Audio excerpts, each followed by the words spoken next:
queridos todos, bienvenidos a Charlas con Café de Círculo Sanborns. Estamos aquí en Sanborns Galerías Monterrey, celebrando en el marco de la Feria del Libro de Monterrey, esta fiesta de los lectores, estas charlas con café que estamos haciendo en esta sucursal con autores regios. Ahora sí me tocó que toda la agenda fuera autores amigos, gente que está haciendo en sus diferentes disciplinas y aristas y en las distintas variantes que tiene la literatura este esfuerzo por usar a los libros como herramientas para comunicar sus temas. En el caso de los libros de desarrollo personal, a mí me gusta mucho siempre conocer el fondo de quién está escribiendo, quién investiga, por qué siente la necesidad de comunicarlo a través de los libros, y eso me ha pasado con Nicole Fuentes desde que leí Felicidad en el Trayecto, 8 rutas, quise conocerla, me encantó saber de su historia como una gente dedicada verdaderamente a facilitar, a posibilitar estos temas desde la ciencia, lo cual me parece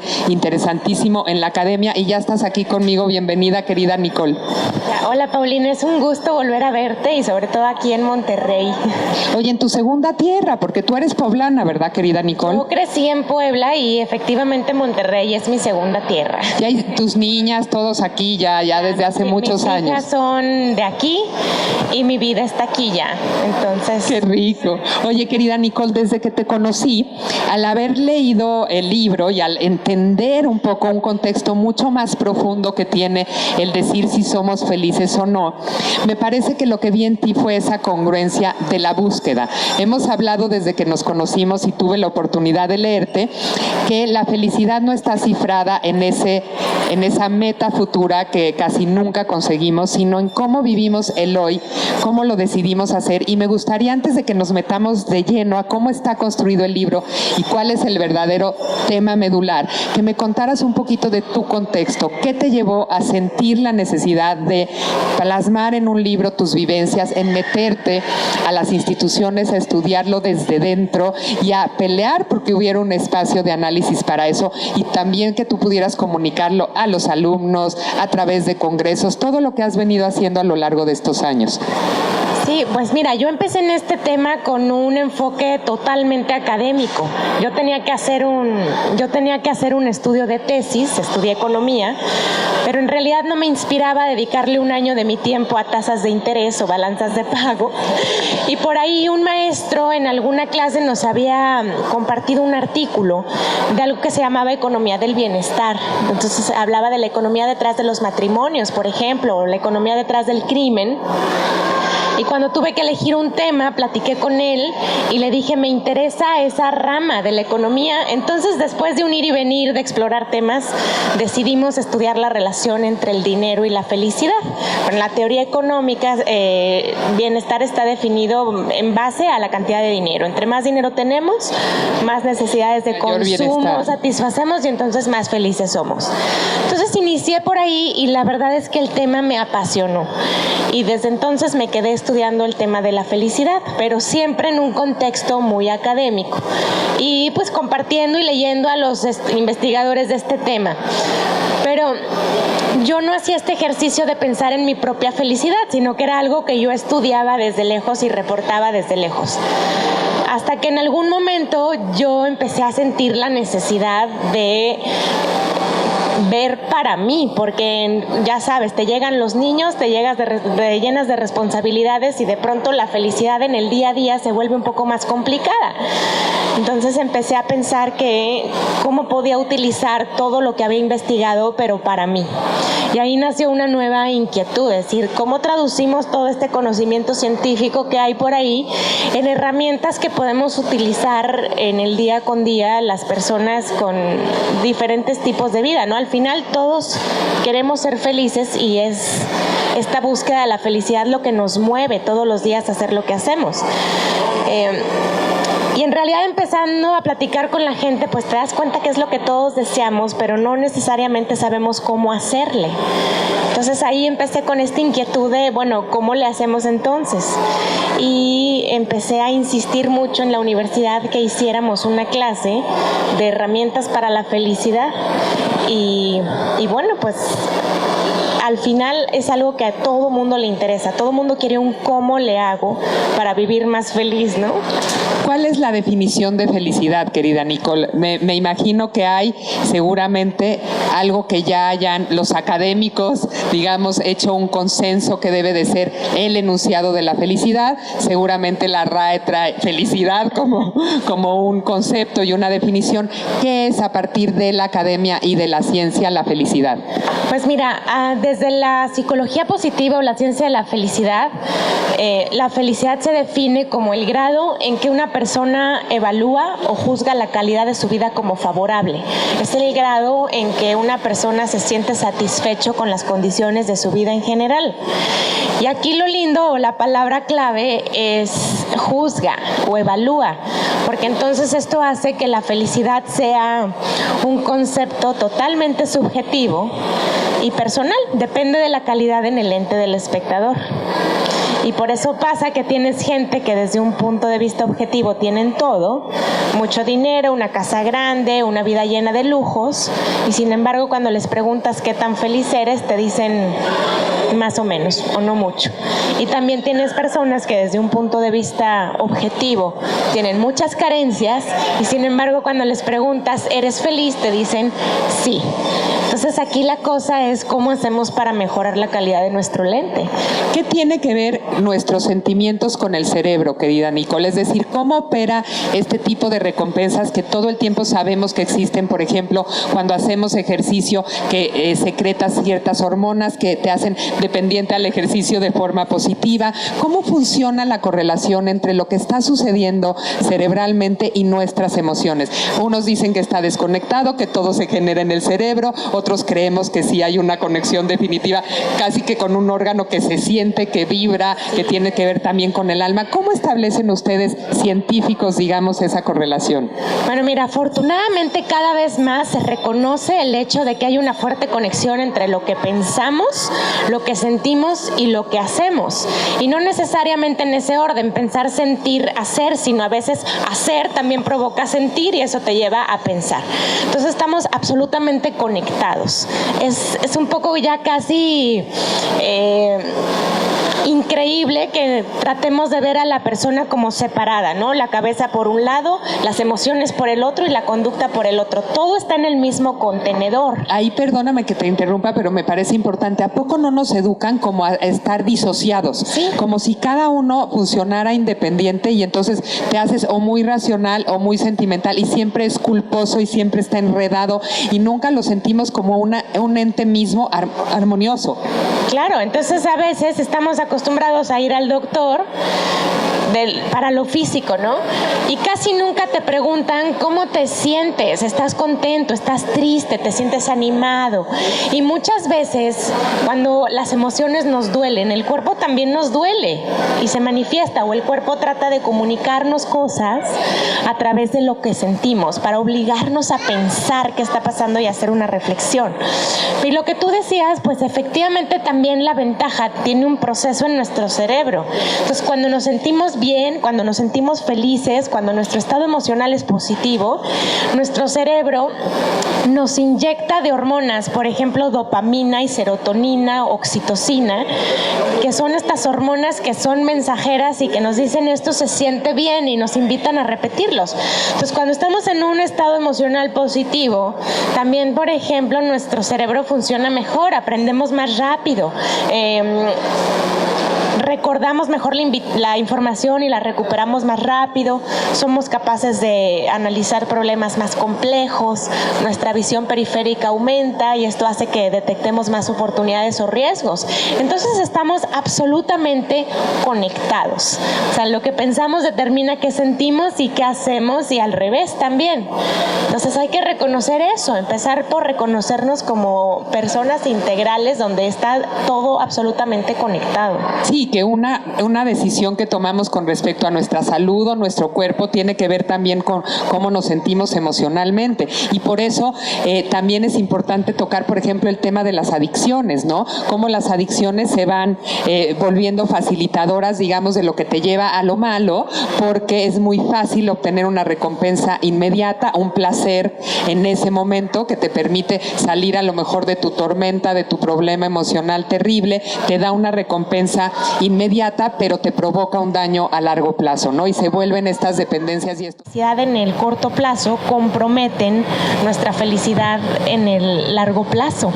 Es difícil, ¿no? Establecer esta frontera, querida Nicole, entre lo que te da ese placer inmediato y lo que vas construyendo en la vida, porque también nos enseñan tanto la inmediatez, que todo se acaba, que todo tiene que ser pronto, que si no nos contestan el mensaje, ya quién sabe qué pasó. Y vivimos así como en un estrés y en una demanda de que todo se tiene que resolver en el momento, de que todo se tiene que solucionar en nuestra vida de una manera inmediata. Entonces, también tendemos a perder la perspectiva de apostar porque el largo plazo sea sustancioso, porque hayas construido, digamos, creo que en las épocas pasadas era relativamente fácil que las personas tuvieran un proyecto de voy a construir una casa y sabían que llegaría, tenían su trabajo más o menos predecible, un salario que les permitía visualizarse en sus cuentas, sus ahorros y decir voy a llegar a tener una casa, y la tenían, Nicole. Ahora, con tantas variables que hay, con tanta inseguridad, con tan difícil que está la parte de las fuentes de trabajo, los ingresos, tan cara que está la vida, qué difícil es proyectar eso, ¿no? Creo que también las épocas han cambiado en ese sentido y por eso acabamos por perseguir los placeres inmediatos, nada más como diciendo, yo no sé cuánto va a durar la vida, mejor me la paso bien en este segundo y ya. Sí, mira, creo que lo que está pasando en este momento es que estamos siendo rehenes de la prisa. Todo el tiempo estamos ocupados, todo el tiempo estamos corriendo y en ese constante correr se nos olvida hacer pausas para voltear y ver lo bonito que ya tienes, lo que sí funciona, lo que está pasando a tu alrededor y que vale la pena. Entonces estamos en esta falsa sensación de escasez y de que tengo que hacer más y acumular más, cuando muchas veces podemos encontrar la felicidad haciendo una pausa y dándonos cuenta de todo lo que ya tenemos y todo de lo que hemos avanzado. Y otra cosa es, pues con tanta información y tantas redes sociales, pues nos dibujan una felicidad que se ve de cierta manera y es una felicidad que se ve en forma de lujos, en forma de vidas, en forma de apariencia, de una apariencia muy espectacular. Y lo lindo de la ciencia es que nos dice, pues la felicidad no está por ahí. La felicidad está más en nuestra manera de pensar y en lo que hacemos todos los días. Entonces, en realidad, podríamos empezar por hacer una pausa y darnos cuenta de que si queremos tener vidas más felices, ya no va a ser acumulando más cosas ni teniendo más lujos. Es importante tener resueltas las necesidades básicas, sin duda, pero una vez que eso está resuelto, tendríamos que estar pensando más en el tipo de persona que somos o en el tipo de persona que queremos ser y en el tipo de contribución que queremos hacer al mundo y cómo queremos ser recordados. Y entonces empezamos a vivir diferente. No, totalmente de acuerdo. Eso es lo que encontré en Felicidad en el trayecto 8 rutas, lo hemos platicado tú y yo. Es definir conceptos muy profundos a través de lo sencillo, en la cotidianidad, en los pequeños detalles, en las pequeñas decisiones que tomamos en el día a día, en los estímulos que encontramos en ese quehacer diario, porque los trabajos son a veces rutinarios, porque los compromisos de estudio, pues si no estudias los 5 años de la carrera no hay manera, o 4, lo que sea, o sea, todo tiene un tiempo y todo cuesta un trabajo. Y cómo descubrir, y esta es la propuesta de Nicole, queridos amigos lectores, la felicidad en el trayecto, es decir, en el ínter de que estamos persiguiendo esto, aquello, o necesitamos cubrir algo que nos trazamos como categóricamente que tenía que suceder. ¿Qué pasa ahí? ¿Qué pasa en lo simple de la vida? ¿Qué pasa en eso cotidiano que a veces nos asfixia, que nos hace sentirnos tristes los fines de semana porque ya no tenemos otro plan, agobiados en nuestro trabajo porque siempre entramos a las 7 y salimos a las 10 y estamos agotados? ¿Qué pasa ahí, Nicole? ¿De dónde sacamos? ¿Cuáles son las fuentes que nos pueden provocar y promover esa felicidad que sucede en el trayecto? Pues la idea es, todo empieza por hacer una pausa, ¿no? Por hacer una pausa como de reconocimiento y de mirada al interior. Y en realidad la felicidad está en cosas muy sencillas y no es nada nuevo. En realidad ahora hay mucha ciencia y con datos sabemos que esto funciona, pero esto es conocimiento ancestral. Sí. Entonces, por ejemplo, la felicidad está en notar las cosas buenas, en practicar la gratitud, en darte cuenta de lo que sí tienes, eres, de lo que sí funciona, de la gente que sí está contigo, de los logros que has alcanzado, de las metas que estás logrando, de poderte sentar y tener una comida caliente y rica, de poder tener amigos con quien compartirlas. La felicidad también está en darte cuenta que muchas de las cosas buenas que nos pasan son el resultado de lo que alguien más hizo por nosotros. Claro, a lo mejor nuestros padres, ¿qué dejaron, no? ¿Cómo nos educaron? Tus el amigos entorno, que tus te dan amigos. una palabra de aliento, que te acompañan, que te abren una oportunidad, que te prestan algún recurso, que te ponen atención, que recuerdan tu cumpleaños, que te sugieren algo que de pronto para ti hace la diferencia. En realidad son cosas sencillas. También vivimos más felices cuando nos sentimos muy conectados con la gente que nos rodea. No conectados con 1000 amigos en Facebook o 1500 likes en Instagram, pero una relación de calidad con esas 4 o 5 personas especiales en tu vida. Y recordarte que es importante mostrar afecto, comunicar admiración, pasar tiempo con ellas, cuidar que la calidad de nuestras interacciones sea positiva. Entonces, como ves, no es nada complicado ni es ciencia sofisticadísima, ¿no? La felicidad verdaderamente está en lo más básico y en eso que nos conecta con lo más profundo. ¿Sabes que me parece muy interesante que analicemos, querida Nicole, y a ver si ustedes piensan lo mismo? Estamos en una cultura que lo que fomenta y lo que alaba es el ego, ¿no? Parece que nosotros somos los dueños y señores de todos y tenemos que pasar por encima de todo mundo para conseguir nuestros objetivos, y entre más aceptación tengas de la comunidad, que se traduce precisamente en likes, en seguidores y todo, parece que más vales. ¿No sientes, querida Nicole, que hay esta delgada línea entre qué es el ego y la soberbia y qué es el amor por uno mismo? Porque siempre también en nuestras culturas judeocristianas siempre se nos dice: ama al prójimo como a ti mismo, es decir, primero te tienes que querer tú y trabajar en ti para querer a los demás, pero parece que eso se ha exacerbado a tal punto que hemos perdido la medida de lo que es el ego y la soberbia que nos está hablando todo el tiempo, y lo que es el amor por uno mismo, el cuidado y el reconocimiento de quién es uno para poder dar al otro. Desde mi punto de vista, lo que más tristeza genera o más frustración es cuando nos alejamos de nuestra esencia y empezamos a vivir nuestra vida para los demás, para lo que opinan los demás, para las expectativas de los demás.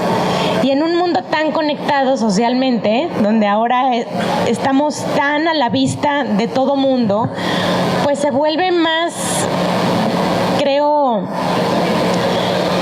difícil no estar pensando en qué van a pensar los demás, si me veo bien, si estoy haciendo lo correcto, si tengo el tipo de vida que se ve muy bien en redes sociales.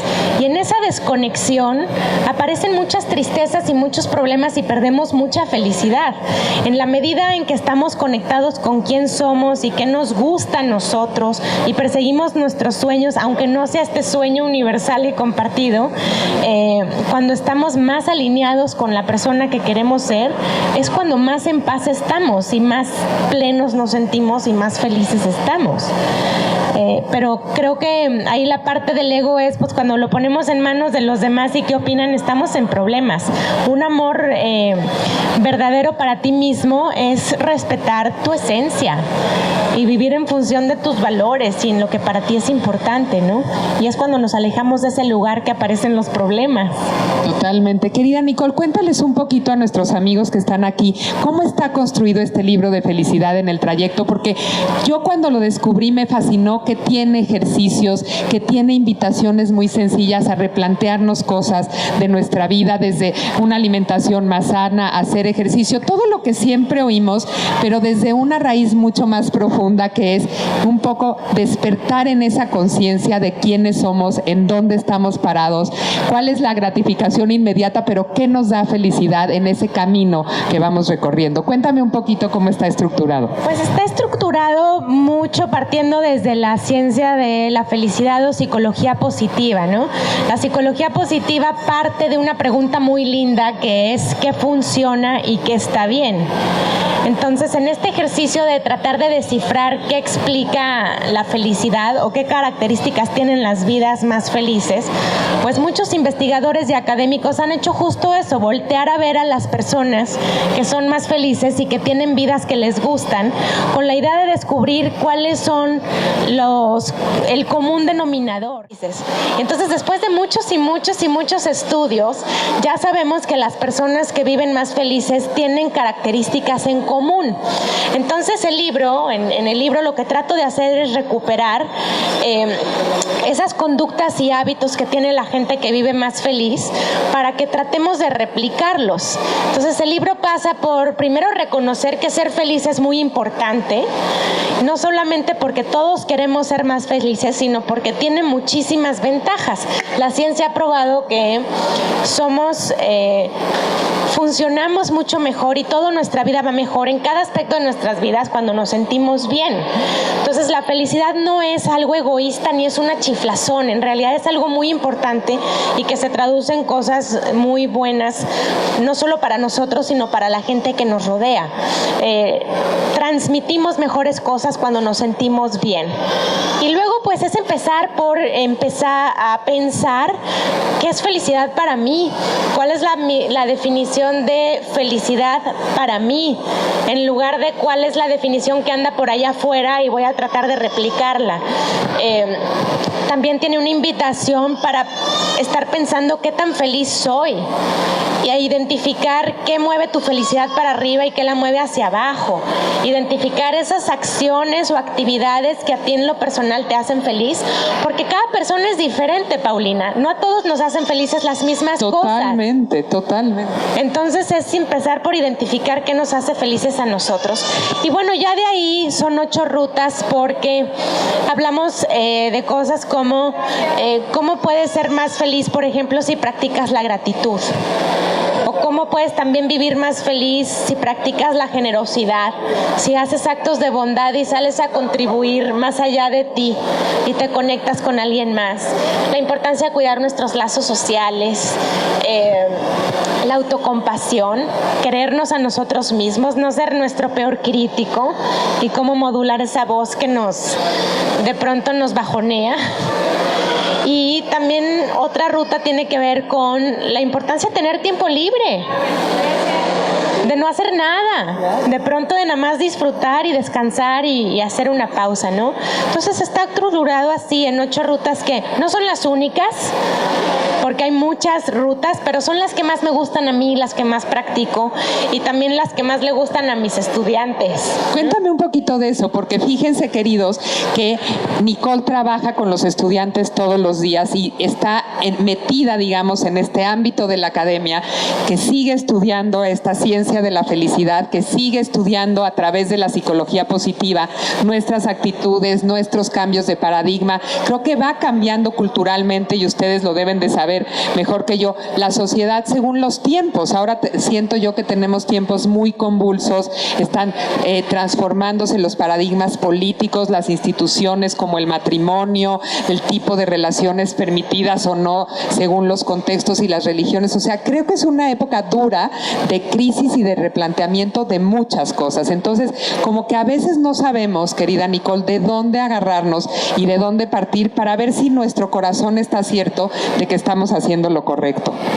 Sí, efectivamente muchas cosas están cambiando, pero lo que no cambia es que todos queremos ser felices. El gran problema es que nadie nos dice cómo. No hay una escuela donde te entrenen en habilidades para la vida como la felicidad o la resiliencia o el optimismo. Y aunque todos queremos vivir más felices y es lo que nuestros papás más desearon para nosotros, pues nadie nos dice en realidad cómo se hace eso. Entonces estamos ahí tratando de ver si de suerte nos la encontramos en la esquina o tratando de ver cómo hacemos, pero sin en realidad saber exactamente cómo se hace. Lo lindo ahora, Paulina, es que ya hay mucha ciencia. Antes no había los recursos que hay ahora, pero ahora hay años y años de investigación y hay un sinfín de recursos que podemos consultar y que sí nos dicen qué cosas podemos hacer o en qué son hábitos como una tenemos orientación. Claro. ¿Cómo reaccionan tus estudiantes cuando lo van aprendiendo? ¿Qué va pasando con ellos cuando llegan a una clase? Ay, por favor, ¿quién me va a enseñar la felicidad? A ver, pero maestra Nicole, doctora Nicole, ¿quién a usted le dice quién es que es feliz? ¿Cómo se va transformando su comprensión de un concepto como es la felicidad tan abstracto para llevarlo a cabo en su vida cotidiana y para que tú además puedas compartir los cambios con tu entorno? Bueno, llegan un poco sin saber de qué se trata, ¿no? Es una materia que se llama Acciones para la Felicidad y de pronto no tienen idea de qué se van a topar ahí. ¿De qué universidad estamos hablando en concreto, ya que estamos aquí en Monterrey, querida De la Nicole? Universidad de Monterrey, de la UDEM. De la UDEM, perfecto. Entonces, hay una clase que se llama así, como Hay una dijiste clase tú. que se llama así, que dura todo el semestre y los chavos de pronto llegan sin saber qué esperar ahí. Pero lo que hacemos es empezar una discusión parecida a lo que les platicaba hace unos momentos, de bueno, ¿qué es lo más importante en la vida? Y casi siempre llegamos a esto de ser felices. Exacto. Y luego les pregunto, bueno, ¿y alguien les ha enseñado hasta ahora cómo se hace? Y no, pues no, nadie. Entonces empezamos es una clase que es un taller muy práctico. En realidad no es teoría, hacemos muchos ejercicios, entonces lo van descubriendo en el trayecto del semestre, en el transcurso del semestre, porque hacemos ejercicios como, bueno, hoy vas a hacer una lista de las cosas que a ti te hacen feliz. Y de pronto se dan cuenta que nunca lo han hecho. Y entonces empiezan a decir, bueno, a mí me gusta ir al gimnasio, a mí me gusta jugar con mi perro, a mí me gusta tocar guitarra, a mí ir al cine. Tomarme mi cafecito en la mañana. Tomar un café en la mañana, salir a caminar en la tarde, leer. Y entonces nos damos cuenta de que a todos nos gustan cosas diferentes. Pero también nos damos cuenta de que lo más importante para la mayoría de nosotros es lo mismo. Todos decimos que lo más importante es tener una familia unida, tener amigos de confianza. Todos sabemos que la salud es importante, que sentirnos conectados con algo más grande que nosotros también. Entonces es lindo descubrir que la felicidad tiene elementos que son universales, pero que ya en el día a día y en las actividades que hacemos, todos somos diferentes. Y entonces lo que vamos haciendo es una serie de ejercicios y estrategias, como una tarea perfectamente puede ser: escribe una nota de agradecimiento para alguien que ha hecho una diferencia o que hace una diferencia importante para ti. Y entonces empiezan a escribir una nota de agradecimiento y lo mandan por su teléfono, ¿no? En un chat o en un correo electrónico o en algo. Y entonces en ese momento se conectan inmediatamente con la emoción de la gratitud, de compartirla, y en el momento en que la otra persona recibe la muestra de cariño, también algo pasa en esa persona y entonces esa relación se fortalece. Y nada de esto es muy complicado, Paulina. Todos podemos sentarnos a escribir 2 líneas para mostrarle gratitud a alguien o decirle cuánto lo queremos, ¿no? Oye, ¿y cómo nos hace falta, querida Nicole? Porque creemos que nos comunicamos, pero siempre, y ahora mucho más con las redes, es en un nivel superficial. Es muy fácil decir, te mando una carita feliz, ya puse las 2 palomitas, eso quiere decir que ya te hice caso, que ya pelé tu mensaje, a ver a qué hora te voy a contestar. Se nos hace muy fácil tener estos recursos muy inmediatos y muy, digamos, comunes para decir nuestras sensaciones, porque quizá queremos evitar entrar un poquito más a fondo y reconocer que llevamos con ese problema con nuestra madre o nuestra hermana o nuestros amigos durante mucho tiempo, que no hemos querido encarar, que eso nos ha ido distanciando. O sea, me parece que también todo se nos facilita para evadir lo que de raíz es fundamental, ¿no? Por supuesto, la verdad es que si tú platicas con alguien en persona, difícilmente va a poder esconder cómo se siente. Claro, es que Si se nota en la cara, en la actitud, en la comunicación no verbal. Exacto, se va a notar, le vas a ver la mirada caída, le vas a ver los hombros quizá metidos, va a ser muy difícil que logre engañarte de que se siente súper bien. Pero eso sí lo podemos hacer en el teléfono. Claro. Podemos estar completamente tristes desde nuestra casa, pero sin ganas de... Unas caritas felices. sin ganas de iniciar una conversación o evadir, como tú dices, y cuando alguien te pregunta cómo te sientes, pues lo más fácil es poner 3 caritas felices y quedarte solo tristeando, y la persona que recibe el mensaje del otro lado no se va a dar cuenta de cómo estás. Eso es importantísimo. Y además, ¿a poco no hasta se ha perdido ya, o no creen ustedes, hasta la parte de hablar por teléfono? Ya ni siquiera marcas. Antes era bonito oír la voz y eso te daba una pista, como dices tú. ¿Se sentirá bien mi hermano? ¿No se sentirá bien? ¿Estará bien mi vecino? ¿No estará bien? Porque claro, la voz te da pistas. Ahora ni siquiera eso. Entonces también es tan fácil vivir como en el engaño y la mentira y la apariencia de decir, ay, sí, te voy a poner que me caes muy bien. Hay besitos con corazones y no sé cuántos. O sea, creo que esta idea de proximidad al otro, de comunicación, de empatía, de comprensión, de entendimiento, entonces se va banalizando, se va haciendo vacuo lo que vamos haciendo, y yo creo que eso no lo podemos permitir, y nosotros más como adultos que tenemos todavía, creo, un poco de conciencia, la referencia anterior de lo que sí funcionaba, tampoco permitirlo en nuestros niños, ¿no? Yo creo que también obligarlos a decirles cómo te sientes hoy, te estoy viendo de esta manera, ¿por qué no estás comiendo? ¿Qué pasa con tu tarea? O sea, estar nosotros más conectados a la vida y menos conectados a los aparatos. Sí, la verdad es que las redes sociales son maravillosas cuando las utilizamos verdaderamente para conectar. El problema es que no siempre las usamos así y jamás van a sustituir una interacción en persona. Y cuando estamos pasando mucho tiempo en Facebook o en Instagram o interactuando a través de las redes sociales, puedes falsamente sentirte muy conectado, pero en realidad no. Hay estudios que prueban que la gente que más tiempo pasa en las redes sociales también tiende a estar más triste y más frustrada y más sola y más aislado. Entonces tenemos que tener cuidado de cuánto tiempo verdaderamente estamos dedicando a las redes sociales, y como tú dices atinadísimamente, tenemos que ponerles el ejemplo a nuestros hijos e insistir a nuestros estudiantes que es muy importante el tiempo cara a cara. En todo, ¿no? Escuchar con los oídos, mirarte a los ojos, comunicarte con todo tu cuerpo es fundamental. Claro. ¿Qué ha pasado contigo en lo personal, querida Nicole, y qué sigue a partir de Felicidad en el trayecto? ¿Cuál ha sido la comprensión de todo este proceso de elaboración de este libro, convertirlo en esta herramienta que nos llega a todos y que nos toca las fibras para hacer un análisis y ponernos tareas y transformar nuestro propio concepto? ¿En qué va permeando en tu vida y qué más tienes en adelante pensado?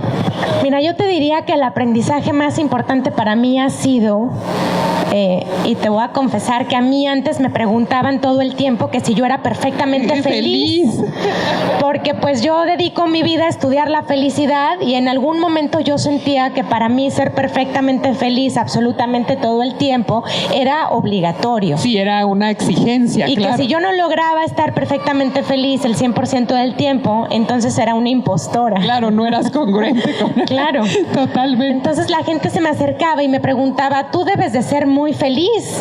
Y a mí me generaba problema y a veces decía que sí. Y yo decía, híjole, si no logro sentirme perfectamente feliz, entonces algo estoy haciendo mal.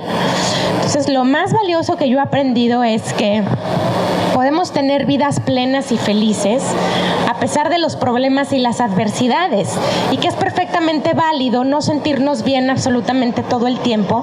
Y no solo eso, sino que las emociones difíciles además son importantísimas y tienen muchos mensajes, y entonces en lugar de ignorarlas, más bien tenemos que sentarnos un ratito con ellas para ver qué nos quieren decir, y es a partir de ahí que logramos hacer cambios de dirección o que logramos volver a conectarnos con nuestra esencia. Entonces eso es lo más valioso para mí en este proceso. He aprendido que es normal no estar feliz absolutamente todo el tiempo y que las otras emociones también son muy necesarias. Quiero que permiso para ser humano. Permiso para ser humano. Quiero que me hables de eso, que les va a encantar. Nosotros creo que, si me equivoco, doctora, me dices, creo que hay, háganse de cuenta, 6 o 8 emociones que todos podemos nombrar, ¿no? El enojo, la tristeza, la desesperación, la rabia, no sé.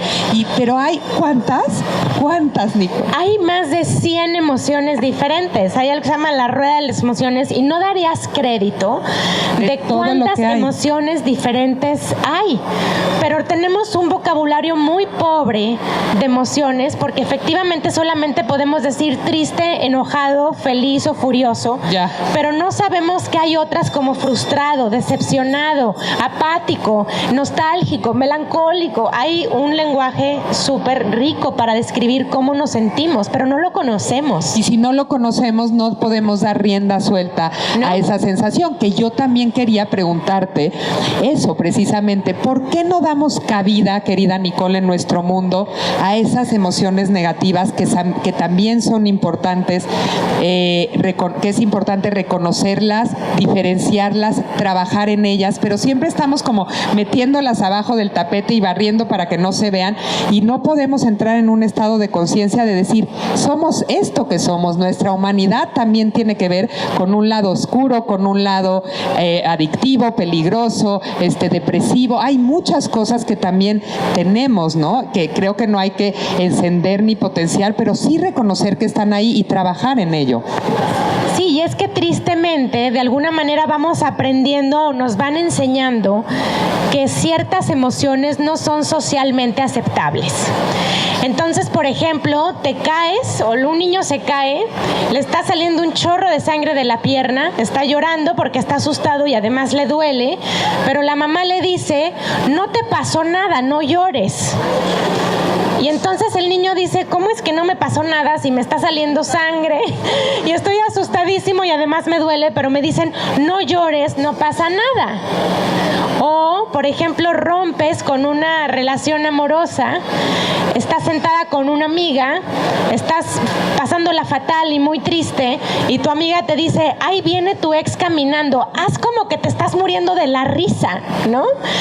O se muere alguien y al viudo o a la viuda lo empastillan porque no es apropiado estar llorando mucho en público o estar destrozado. Entonces estamos como condicionados a que ciertas emociones no son aceptables, o si las sientes, por favor, no nos las enseñes porque no sabemos qué hacer con ellas. Eso qué fuerte, esto que acabas de decir, o sea, socialmente no es aceptado, pero además no sabemos qué hacer con ellas, no sabemos cómo manejar. Por favor, no te desbordes delante de mí porque no sé qué hacer. Entonces, por eso mejor esas en lo oscurito cuando nadie te vea, porque no sabemos cómo lidiar contigo cuando te sientes así. Entonces, quizá lo primero es dar espacio. Oye, si te duele, te duele. Entonces vamos a hablar de cómo lo vamos a hacer, pero primero reconociendo que te duele, ¿no? Totalmente. Y entonces, a veces decimos, tengo miedo, pero si empiezas a escarbar más abajo, no es miedo lo que sientes, sino es otra cosa. Pero ¿cómo arreglar algo cuando ni siquiera sabemos exactamente qué nombre ponerle? Sí, totalmente. Y por eso creo que es tan importante lo que tú dices, analizarlo, ponerle nombre, invitar también a hacer estos ejercicios reflexivos, prácticos, a entender que es algo que está en nuestras manos, que es posible. Siempre nos trazamos, y eso me encantó del libro, nos trazamos metas imposibles, ¿no? Y decimos, ay, a mí me gustaría mañana ser escaladora, haber hecho las 7 cumbres más importantes y no sé qué. ¿De dónde empiezas? Empieza por caminar, ni siquiera sabes cómo ponerte unas botas para montaña, empieza a entrenar a tu cuerpo. O sea, también se nos vende esta idea de estas metas inalcanzables, imposibles, que lo único que generan son frustraciones, y no decir qué para mí funciona, qué en lo inmediato puedo cambiar, de qué me puedo valer conociendo lo que es mi cuerpo para establecerme una meta posible. Bueno, si yo camino 5 kilómetros, podré correr un maratón, es más viable que meterme al Tour de Francia si nunca me he subido en una bicicleta, querida Nicole. Sí, la verdad es que subestimamos lo poderoso que pueden ser pequeñas acciones sostenidas en el tiempo. Si hacemos micropasos, pero de manera consistente, lo más seguro es que terminemos logrando todo lo que nos proponemos. Pero empezamos tan en grande y en tan monumental que no, entonces nunca se vuelve imposible y no sabemos cómo empezar. Pero pues en este tema de la felicidad es así, empezando a pensar que si es lo más importante para nosotros, pues entonces deberíamos de dedicarle algo de tiempo, ¿no?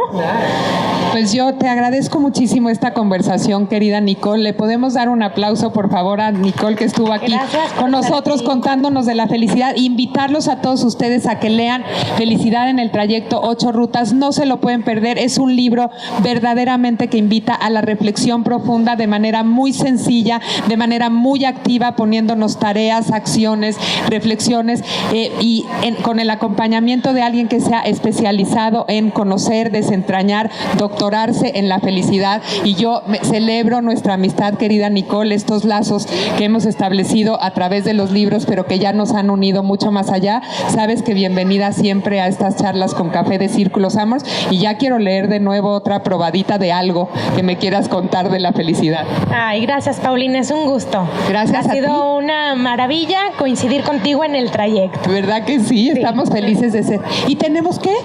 2 para regalar a nuestros 2 más asidos, ellos 2, mi Gio, que estuvieron todo el tiempo en nuestra plática. Les va a regalar. Gracias a Editorial Urano por este regalo de los 2 libros, Felicidad en el Trayecto, 8 rutas. Nos vemos en nuestra próxima charla con café de Círculos Amors. Estamos aquí celebrando las letras porque esta semana se está sucediendo la FIL de Monterrey, esta fiesta del libro, y yo he tenido a los autores regios más importantes que están publicando sus títulos de novedad en estas charlas con café en Galerías Monterrey. Nos vemos en la próxima. Gracias, Nicole.